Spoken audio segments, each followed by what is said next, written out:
Assalamualaikum warahmatullahi wabarakatuh. Perkenalkan, nama saya Nur Fatriani, NIM 206500026. Di sini saya akan mereview materi tentang Project Cost Management. Oke, lanjut. Oke, kita langsung masuk ke materinya. Pentingnya manajemen biaya proyek. Proyek TI memiliki track record yang buruk untuk memenuhi tujuan anggaran. Studi cost menemukan bahwa rata-rata kelebihan biaya yang harus dikeluarkan adalah antara 180% sampai dengan 56%. Next, biaya dan manajemen biaya proyek. Biaya adalah sumber daya yang dikorbankan untuk mencapai sasaran tertentu. Biasanya diukur dalam satuan moneter seperti rupiah, dolar, dan lain-lain. Manajemen proyek biasanya mencakup proses yang dibutuhkan untuk memastikan bahwa proyek diselesaikan dengan biaya yang sudah disetujui. Next, di sini ada proses manajemen biaya proyek. Ada planning cost management, menentukan kebijakan, prosedur, dan dokumentasi. Kemudian estimating cost-nya, mengembangkan pendekatan atau perkiraan biaya. Kemudian ada determining the budget, mengalokasikan estimasi biaya secara keseluruhan. Kemudian ada controlling cost, mengendalikan perubahan anggaran proyek. Prinsip dasar manajemen biaya. Profit keuntungan, pendapatan dikurangi pengeluaran. Margin profit, rasio pendapatan terhadap profit. Siklus hidup pembiayaan, total biaya untuk memiliki sebuah produk atau biaya pengembangan ditambah support.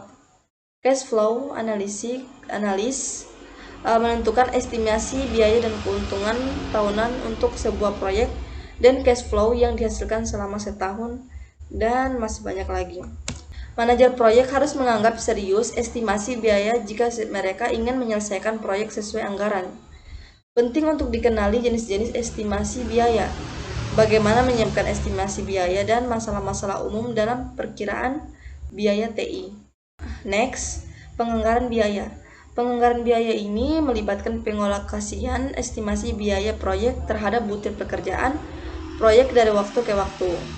WBS merupakan masukan yang diperlukan untuk proses pengangguran biaya karena mengandung butir-butir pekerjaan. Sasarannya yaitu menghasilkan cost baseline. Oke, next ada Earned Value Management.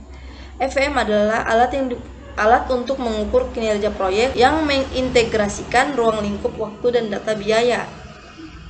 Untuk menggunakan EVM harus dibuat terlebih dahulu baseline. Secara periodik, informasi aktual mengenai kinerja proyek harus diperbaharui. Oke, kemudian ada istilah-istilah dalam EVM. Planned value adalah rencana porsi total estimasi biaya yang sudah disetujui untuk dikeluarkan pada sebuah aktivitas. Kemudian ada actual cost atau AC, adalah biaya total langsung maupun tidak langsung yang digunakan dalam rangka menyelesaikan pekerjaan. Kemudian ada earned value, adalah estimasi nilai. Next, ada cost variance, variabel yang menunjukkan apakah kinerja biaya sudah melebihi atau masih kurang.